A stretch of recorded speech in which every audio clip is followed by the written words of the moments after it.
Buenos días, tardes o noches a todos y todas. Mi nombre es Valentín Velázquez y en la clase de hoy hablaremos acerca del síndrome de Anton-Babinski. El síndrome de Anton-Babinski es un síndrome raro dentro del estudio de la neurología y se define como una ceguera cortical con anosognosia. Los cuadros de ceguera cortical son aquellos que se producen cuando el elemento afectado dentro de la vía visual se corresponde con la corteza visual primaria, que se ubica en las adyacencias de la cisura calcarina, en el área citoarquitectónicamente definida por Brodmann como 17. Así también pueden verse afectadas las áreas de asociación visual, que serían las secundarias, la 18 y 19, que se encuentran en las adyacencias de esa cisura calcarina o surco calcarino, en la corteza estriada. Ahora bien, aquí lo que nosotros visualizamos se corresponde con la vía visual. Esta vía visual inicia entonces a nivel de las células bipolares de la retina. Hacia allí la información, el potencial de acción pasará por el nervio óptico. Llega entonces al quiasma óptico. A partir de aquí se produce un entrecruzamiento de fibras. Las fibras temporales y las fibras nasales tienen diferentes recorridos. Las fibras temporales se mantienen homolaterales, mientras que las fibras nasales van a cruzarse hacia el lado contralateral o heterolateral. Allí lo que podemos apreciar es que existe una conexión sináptica de la vía visual con el núcleo denominado pretectal y con el núcleo de Edinger-Kefal para llevar a cabo ciertos reflejos, como es el caso de el reflejo fotomotor directo y el reflejo fotomotor cruzado. Y allí la vía visual se dirigirá a través de lo que se denomina cintilla o tracto óptico hacia el cuerpo geniculado lateral, particularmente hacia el núcleo dorsal del cuerpo geniculado lateral, donde hará sinapsis la vía para posteriormente dirigirse hasta esta corteza visual primaria que habíamos mencionado a través de la conocida como radiaciones ópticas, radiaciones genículo-estriadas, genículo-calcarinas o radiaciones ópticas de Gratiolet, pasando, fíjense ustedes, en sentido lateral a el asta occipital del ventrículo lateral, que es el elemento que se puede apreciar aquí en esta resonancia magnética nuclear. Posteriormente, entonces, la vía visual llega aquí al área visual primaria, la 17 de Brodmann que habíamos mencionado, y allí se empieza a procesar toda la información que ha llegado desde la retina, siguiendo todo el recorrido que trazamos precedentemente. Ahora bien, en los cuadros de ceguera cortical, entonces, se produce la afectación de esta región cortical. Y esto tiene que ver por una alteración del flujo sanguíneo, por alguna otra condición que altere la arteria que vemos aquí, rama terminal de la arteria vértebro-basilar o tronco basilar, como ustedes quieran denominarla, que es la arteria cerebral posterior. Dicha arteria cerebral posterior presenta cuatro segmentos. Vemos aquí como tenemos un primer segmento, que es el segmento precomunicante, antes de efectuar la anastomosis con la arteria comunicante posterior. Luego el segmento postcomunicante y luego un segmento 3 y 4, en donde esta arteria cerebral posterior ubicada en lo que se denomina cisterna peduncular o crural va a transjuntar en sentido lateral a los pedúnculos cerebrales y va a llegar a través de un último ramo, que será el ramo calcarino de la cerebral posterior, la arteria calcarina, a irrigar esa corteza visual primaria. Con lo cual, cuando esta arteria se afecta, se provoca justamente una alteración del flujo sanguíneo a esta región, lo cual puede derivar a una necrosis isquémica y ulteriormente a un infarto de esta región con la muerte celular de las células que integran esta región cortical.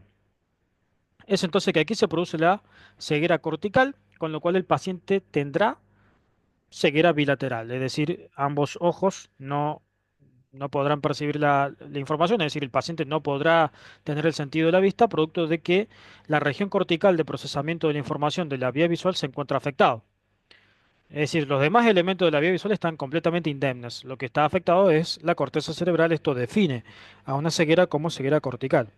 Ahora bien, este síndrome de Anton-Babinski se torna algo más curioso e interesante cuando le añadimos a este cuadro de ceguera cortical la anosognosia, es decir, la incapacidad de un paciente para reconocer un trastorno o incapacidad funcional, en este caso la ceguera, con lo cual el paciente no reconocerá la ceguera, sino que más bien confabulará, es decir, que inventará objetos que se encuentran o que se encontrarían en su imaginación a través de su cognición dentro de su campo visual, con lo cual uno clínicamente le preguntaría a ese paciente qué es lo que puede ver y él empezaría a confabular justamente como acabamos de mencionar. Esta anosognosia se produce por la pérdida de conexión entre regiones de toma de decisiones, regiones corticales de jerarquía superior, como es el caso de la corteza prefrontal, la corteza frontal, inclusive la corteza parietal y temporal, se han visto afectadas en este síndrome de Anton Babinski, como habíamos mencionado. El diagnóstico de esta entidad se lleva a cabo a través de estudios imagenológicos por una cuestión claramente vascular, a través de tomografías computadas o bien resonancias magnéticas nucleares, podemos llegar a la evaluación de las áreas afectadas producto de la interrupción del flujo sanguíneo. Por ejemplo, en estas tomografías computadas podemos encontrarnos con áreas hipodensas ubicadas en las adyacencias del lóbulo occipital, del lóbulo temporal, inclusive del lóbulo parietal. Aquí vemos la afectación de la región de la corteza estriada, de las adyacencias de la cisura calcarina, la que es el área visual primaria, la corteza visual primaria, el área 17 de Brodmann. Para poder definir entonces a un síndrome de Anton Babinski como tal, tenemos 6 criterios clínicos, 6 criterios diagnósticos que este paciente tendrá. Por ejemplo, el primero, la pérdida de todo reconocimiento de luz. Obviamente no habrá percepción, producto de que el área de procesamiento de la información que procede de la retina está alterada, está injuriada. El reflejo de protección se encuentra abolido. Obviamente el paciente no tendrá un reflejo de protección, producto de que no es capaz de captar estímulos visuales.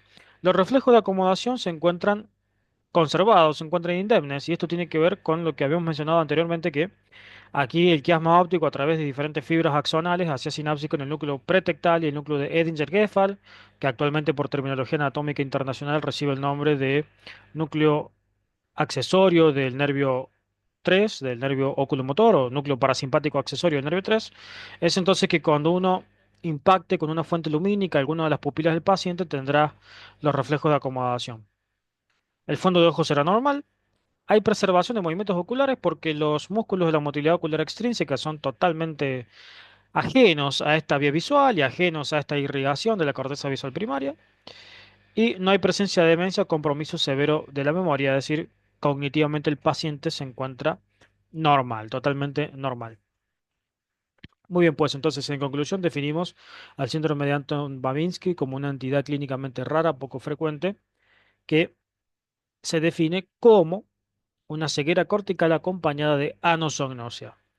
Muy bien, pues esto ha sido todo entonces con respecto a la clase del día de hoy. Espero que les haya gustado y servido y nos veremos en siguientes vídeos. Saludos.